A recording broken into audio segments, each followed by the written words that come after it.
پاکستان میں ہونے والی ثالثی مذاکرات کیا رنگ لائیں گے، اس سب پر بات کریں گے۔ ہمارے ساتھ موجود ہیں اقوام متحدہ میں پاکستان کے سابق مستقل مندوب اور سفیر، سابق صدر آزاد کشمیر سردار مسعود احمد خان صاحب۔ سردار صاحب، بہت شکریہ آپ کے وقت کا، آپ کا ایک وسیع تجربہ ڈپلومیٹک پوائنٹ آف ویو سے ہے، پھر آپ کے پاس جب کشمیر میں رہی ہے، آپ جب پریزیڈنٹ رہے ہیں، تو ایک بڑا اہم معاملہ بھارت کی جو ذہنیت ہے اس کے حوالے سے بھی آپ بہت گہری نظر اس چیز پر رکھتے ہیں۔ لیکن سر، سب سے پہلے دو ایسے ممالک جو جنگ میں ہیں، ایک بڑی طاقت ہے خطے میں، ایک بڑا ملک ہے یعنی امریکہ اور ایران، پاکستان کے لیے ثالثی ایک مشکل معاملہ ہے۔ ڈپلومیٹکلی پاکستان اس وقت کہاں کھڑا ہے اس سارے عمل میں؟ سر، پاکستان کا قد بہت بلند ہوا ہے اور اس کی وجہ یہ ہے کہ پاکستان کے ایران کے ساتھ بھی اچھے تعلقات ہیں، امریکہ کے ساتھ بھی اچھے تعلقات ہیں، اور سعودی عرب کے ساتھ اس کے دفاعی تعلقات ہیں۔ تو اس وجہ سے پاکستان ایک یونیک پوزیشن میں ہے کہ یہ کردار ادا کر سکے۔ اگرچہ دوسرے دوست ہمارے یہاں آ رہے ہیں، ترکیہ اور مصر اور پھر سعودی عرب یہاں آ رہے ہیں، لیکن پاکستان اس پورے معاملے میں غیر جانبدار نہیں رہا، لیکن اصول پرست ضرور رہا ہے۔ مثال کے طور پر اس نے جب امریکہ اور اسرائیل نے ایران کے اوپر حملہ کیا تو اس کی مذمت کی، جو جوابی کارروائیاں ایران نے کی اس کی وجہ سے جو ہمارے خلیجی ریاستیں اس کی زد میں آئی تو پاکستان نے اس کی بھی مذمت کی۔ لیکن یہ تو اقوام متحدہ کے چارٹر کے مطابق تھا، یہ ہمارے اوپر ذمہ داری عائد ہوتی تھی، لیکن ان تمام ممالک کے ساتھ ہمارے بہت اچھے تعلقات ہیں۔ ایک تو یہ وزرائے خارجہ آئیں گے اور ان کے ساتھ مذاکرات ہوں گے اور اس پورے مذاکراتی عمل کو آگے بڑھایا جائے گا یا ثالثی کے عمل کو آگے بڑھایا جائے گا اور ان کو اعتماد میں بھی لیا جائے گا۔ لیکن دوسری طرف ملیشیا جیسے ملک نے، ان کے وزیر اعظم نے پاکستان کی حمایت کی ہے۔ پھر جو ہے چین کے وزیر خارجہ نے، چین کے یہاں جو سفیر ہیں، انہوں نے کھل کر پاکستان کی حمایت کی اور تعریف بھی کی ہے۔ تو اس کا مطلب یہ ہے کہ پاکستان کی اس حیثیت کو تسلیم کیا گیا ہے۔ پھر دوسری چیز یہ یاد رکھیے کہ تقابل کر لیجئے ہندوستان اور پاکستان کا۔ ہندوستان کے جو اس کے 1947 سے اب تک کوئی ایک مثال دے دیجئے گا کہ انہوں نے کسی ثالثی میں حصہ لیا ہو، ثالثی کروائی ہوئی یا کوئی قضیہ یا کوئی تنازع انہوں نے نمٹایا ہو۔ ان کا یہ ہے کہ ان کا جو اصول ہے وہ جاہریت ہے، اور اس کے بعد ایک قسم کا پورے کے پورے نیبرہڈ کے اوپر غلبہ حاصل کرنا چاہتے۔ پاکستان نے بارہا سن 1971 میں امریکہ اور چین کی صلح کروائی، اس کے بعد جو ہے ابھی حال ہی میں جو طالبان اور امریکہ کے درمیان مذاکرات میں پس پردہ بہت تعمیری کردار ادا کیا تھا۔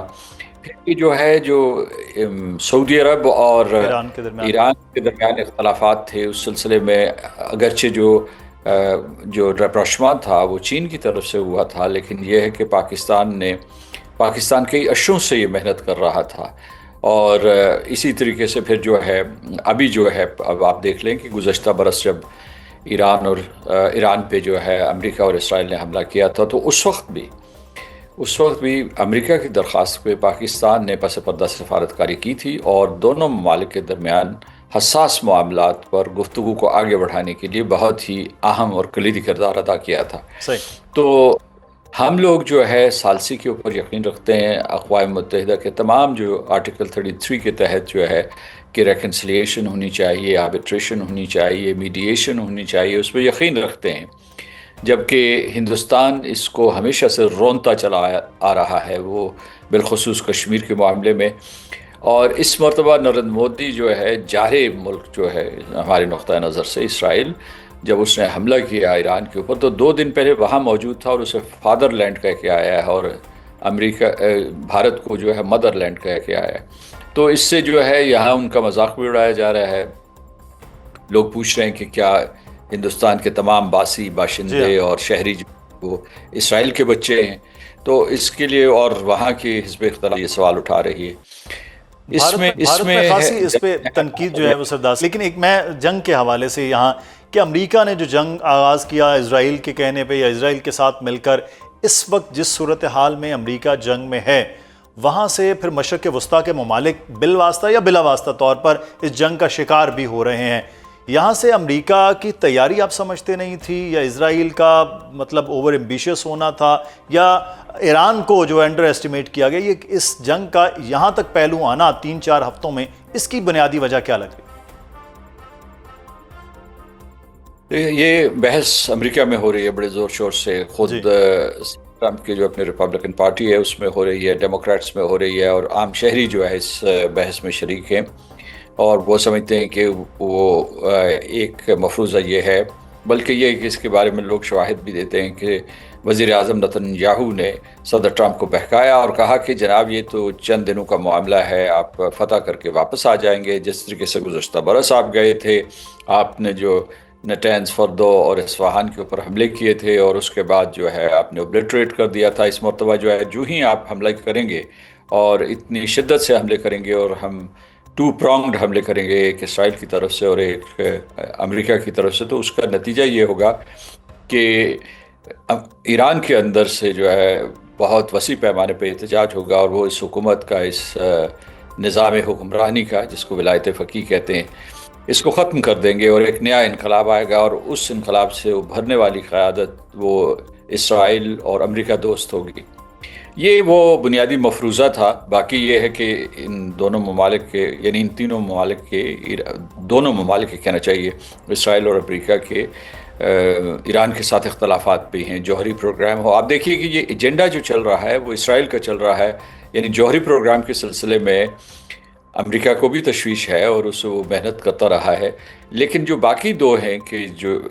اس کی میسائل کیپیسٹی بالکل ختم کر دی جائے، جی اور عباس اراغچی ان کے وزیر خارجہ نے کہا کہ اگر ہم میسائل ختم کر دیں گے تو ہم تو اس مرتبہ دفاع بھی نہ کر سکتے، اور دوسرے انہوں نے کہا کہ جو ان کے علاقائی حلیف ہیں ان کو ختم کر دیا جائے، جس میں عراق میں جو ہے پاپولر موبلائزیشن فورس ہے، اس حزب اللہ ہے، لبنان میں حماس ہے، غزہ میں، اور ہوتھیز ہیں یہاں